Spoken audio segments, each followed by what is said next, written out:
Name for me a sports car made by Toyota in the 90s. Is that a Supra? It's a Supra! No, no, no! Or Toyota Celica. Hell no!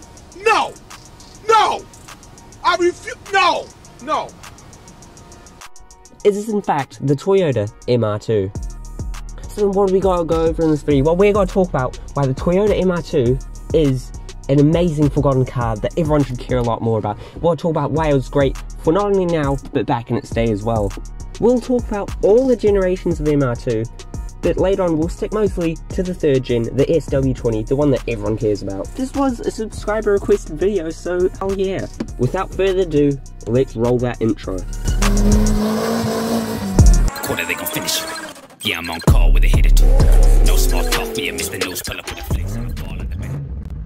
Now you see, most forgotten cars, like the Mazda Speed 3, are forgotten simply because lots of people don't know about them, but the MR2, every car guy does know about it, but it is forgotten. No one really ever thinks about it. The greatness of this car, not everyone understands, not everyone gets. I'm sure if everyone knew how great this car was, a lot more people would be talking about it, modifying them. So then, let's start out with the 1st generation, codenamed the AW10 and 11, the AW10, of course, being the slower one, so we're not much of a fan of that. Now, this car was originally meant to be a city car, good fuel economy, easy to move around, and still be kind of fun to drive. It wasn't a sports car apparently. Toyota, you put the engine in the middle and you expect it not to be a sports car. Okay, you do that. So the performance orientated engines of this, first one being the 4AGE. This is a super rev happy engine, high redline, 128 horsepower. And of course you gotta remember, it's such a light car. Then there's the daddy, the supercharged 4AGZE engine. Now this gave it 145 horsepower, which low power but very low weight. It was an extremely chuckable car. Handy, happy, playful characteristics that a lot of people talk about, you know, with your Fiesta STs, but this is more so because the engine is in the middle. Now then, the handling, we gotta talk about the suspension. It did have a lot of Lotus developed parts in it, and we all know Lotus's handle really well, so the 1st generation MR2 also handled pretty well.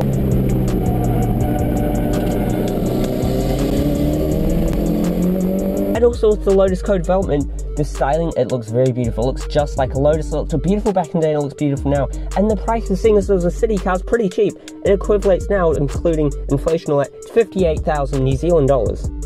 Think about that, a mid-engine sports car for $58,000. The C8 Corvette is 60,000 US dollars, which will probably equal out to about 110,000 New Zealand dollars. Wait, I'm comparing it to sports car. I forgot, it's a city car. Yep, a supercharged mid-engine car with Lotus suspension is a city car. Now, we've talked about handling, we haven't really talked about speed. It was fast. It was faster than the Supra of that time.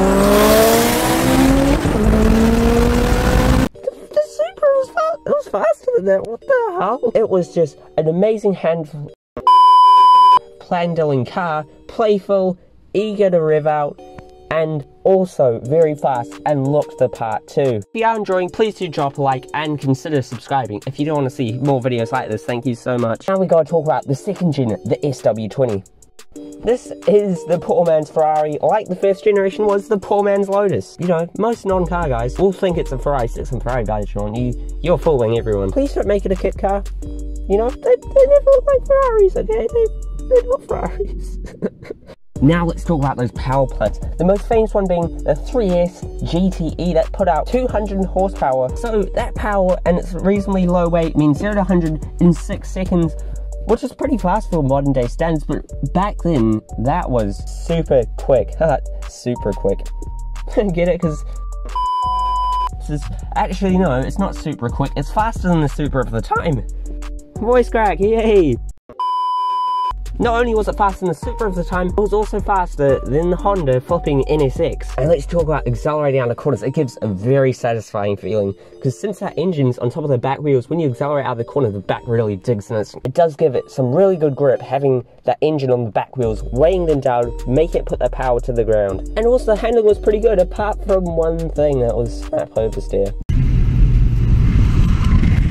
They ask you how you are, you just have to say that you're fine when you're not really fine, but you just can't get into it because they would never understand. Yeah, snap oversteer. Let me explain it really quickly for you. So, you're accelerating down the straight, all the way to the car's at the back, because you're accelerating and also that engine's on the front. You come up to a corner, you take your foot off the accelerator, maybe even put on the brake. So now, all the weight's at the front, the back's very light. you turn in, and because the back's so light, the back starts to come out into a drift. That sounds usual so far, but unlike most cars, the back comes out very, very quickly because it is mid-engine. Now it spins very easily because it's got high inertia, because the engine's in the middle of the car. A bit of an example of this. Let's say you've got two people and a ladder. If you have one person holding the ladder at the end and one person holding it at the front, when you try to turn it, it's quite hard to turn, isn't it?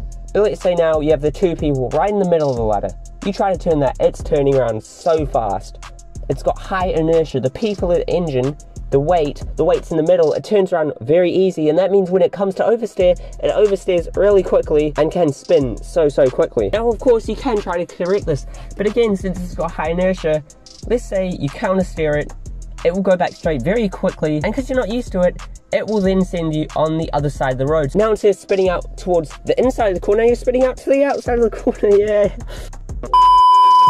But now, actually, most supercars that are mid-engine do actually have snap oversteer. It's just, you know, you're not that aware of it. Now, the reason because of this is, firstly, the snap oversteer in the MR2 is a little bit worse. Only a little bit, though.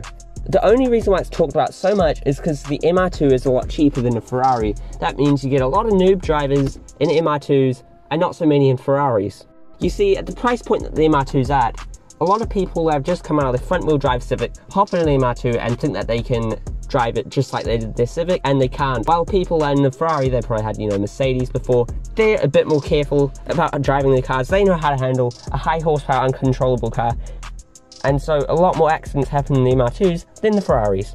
So that's the thing that a lot of MR2 people say, is that if you don't have any skill, snap oversteer is a problem. But however, snap oversteer isn't really a problem, because most people now that drive MR2s do have quite a bit of skill. And the one main tip that MR2 people give is, when you do lift off the throttle, don't lift off it sharply, because then all the weight's going to the front very quickly and everything happens a lot faster. So just, if you ever take your foot off the accelerator, go slower, okay? Just slow down. And it'll all be better, but you'll probably still snap oversteer, and you'll learn how to drive a mid-engined Toyota MR2. Now, in 1992 1993, Toyota tried to fix the snap oversteer problem, so they did a lot of stuff such as bigger wheels, new suspension, stiffer anti-roll bars, and some larger brakes. Now, it did help the problem. It didn't completely solve it, but it helped. But unfortunately, it took a bit of character and soul away from the MR2. Journalists said it lost a bit of the eagerness and the sharpness of the car. At the end of the day, the MR2 is still an extremely eager, sharp car. It's got no traction control, really skinny tires. That's why everyone loves the MR2. It was you and an amazingly balanced mid-engine car. Now, I'm going to give you some prices. I didn't go over it for the first gen, or I won't go over it for the third gen, because I actually can't really find any for sale that are of any interest to us. But we can go over the second gen, because there are some for sale. So then you want a turbo car, the best of the best, 10 to 20 grand. Be prepared to pay that. Well, if you want non-turbo, it's 3 to 6 grand. So it's a lot cheaper, but no spoolie boy, no Wu-Tang war whistle, Beijing blowhole, ching-chang spinny thing. So that is the second gen. Good power plant, good handling, but snap oversteer, and it looks like a Ferrari. Now let's go on to the third gen, and this is a car that I think no one really gives as much respect as it deserves. Me personally, I've never really liked the third gen. I've just looked and thought it's a bit, I just thought it'd be a bit understeer, a bit quite slow, but I never confirmed that. That's just what I thought. How am I wrong? I am so wrong. The handling on this is apparently the best of the three. In fact, people say that's better than the MX-5, a car renowned for its amazing handling, and this Mark III MR2 has just gone and kicked it. What? I never knew this. When did this happen? Is there much more to say about it? Not really. There's a coupe version that was in the European and Japanese market, if that's what you're into, but I think if you're buying an M2, you kind of want the convertible experience too. So that's why the MR2s were so good in their day, and also a little bit good now. But now, why are they excellent for their day? Not only have they got good power plants and good handling, but I am pretty sure I'm right in saying that's the cheapest way to get into a mid-engine car. Now correct me in the comments if I'm wrong, but I do think I'm right. This is the easiest way to get a terrific handling mid-engine sports car. Another voice crack, really? And it is so cheap. Also, the designs are so nice, and aftermarket support, there's actually quite a good following for the MR2. So there's a lot of aftermarket parts for, you know, coilovers, exhaust, brakes, all that good stuff. There are some people out there that K-swap them. Some people even put V6s in the things. There's even some 800 horsepower MR2s rolling around. It's such a small car, it's got 800 horsepower, what is this? And to go along with that, the gearboxes on the turbo is actually so strong. And of course, being such a small group of people, the owners and the people in this MR2 community are so nice. You know, people in the Evo community can be a bit cocky, you know, thinking it's got the best car on the road. We actually sat down with one of the guys at work that owns an Evo, and he said, quote, and his name is Zach, if any of you guys want to throw hands, don't throw hands at me. He said, we think we're better than everyone else because we are. So have fun with that one. All Evo owners want to do is, I guess, just be angry and stuff like that and replace their transmissions. I don't know. They're a bit of a strange breed. So MR2 people are so nice. And also, when you remember, it's a Toyota. It's got good reliability, especially for its age. Also, you know, I think most people do want to stand out, and there's a lot of WRXs and Evos and S-chassis cars. If you want to be different, and you still want great aftermarket support, get an MR2. You know, and also the styling, you know, the first generation looks like a Lotus, the second gen like a Ferrari, the third gen is cute. Yeah, it's cute. Now with that, we've made it to the end of the video. Thank you so much for watching. If you did make it this far, you probably enjoyed it, so drop a like and subscribe for more content like this. Check out my Instagram in the bio below, in the description below, because I post some pretty nice pictures on that.